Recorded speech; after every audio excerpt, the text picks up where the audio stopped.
Happy Wednesday, year 4. So, unfortunately, I can't wait a whole week to read the next chapter of this book. So, I've started recording chapter 2 a week early. No. Okay, so let's make a start. Chapter 2. I headed straight home, clutching the parcel to my chest.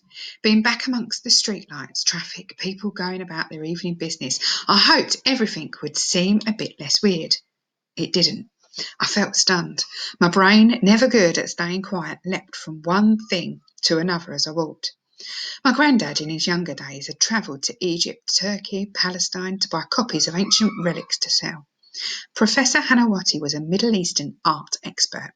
So did that mean this professor, this dead man, was an old friend Grandad had told me about, who got back in touch after all these years? Certainly never mentioned him before now, nor had he ever talked about mistakes from the past. I didn't want to dwell on strange coincidences, but it was hard not to when the professor had died in such a peculiar way, and now Grandad was sick, all within the same 24 hours.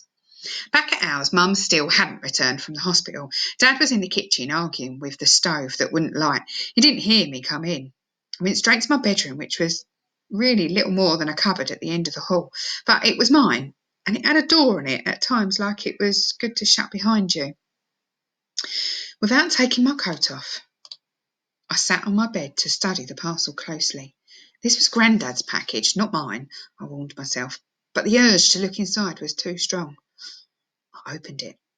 Wrapped in paper was a rough wooden box. It was about 6 inches tall and 3 inches deep, similar to the ones I'd seen Dad bring home at Christmas with a bottle of port inside. At the top was a lid, the clasp and hinges rusty, like it hadn't been opened for years. It opened now, though smooth as anything, almost rather creepily, as if it was willing me to look inside.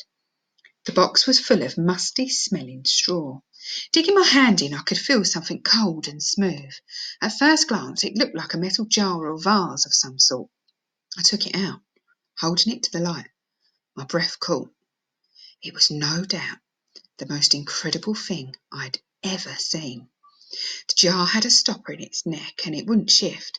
It was fascinating, that stopper, shaped like an animal's head with the long pointy snout and stand-up ears of Anubis, the Egyptian god who guided souls to the underworld.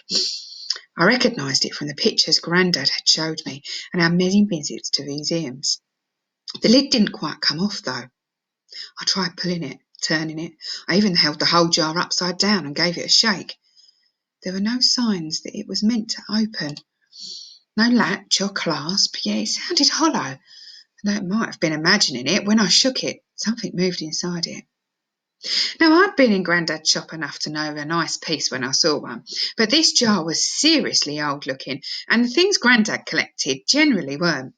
They were fakes, copies of lovely old things at affordable prices, but you could buy them in the street in Egypt, apparently. This jar was a whole different league. It was covered all over in little pictures of animals and birds and squiggly lines. Hieroglyphics. Though the jar was grimy with dirt, you could see it was made of gold. To be honest, it was so beautiful, it made me a bit afraid. The only thing I'd ever seen as half as magnificent was in cabinets at the British Museum. I couldn't think why my Grandad had been sent something quite so extraordinary. Question after question bubbled up in my head, and there was no Grandad, there was no answer there to answer to them, which was mightily frustrating. The only thing for it was to go and see him. To take him flowers or grapes or whatever people did when they visited hospitals, but to give him the parcel. He'd know what to do with it, what it was all about. I only hoped he wasn't too horribly ill to see me. Out in the hallway, the front door slammed. Wet things were being hung up. The rattle of an umbrella returned to its stand, signs that Mum was home.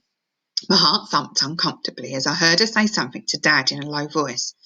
Then she called to me. "Lil, you there?" "Come in," I answered, tucking the jar back inside the box. I hid it under my covers and, though I was dreading it, went to hear the news from the hospital.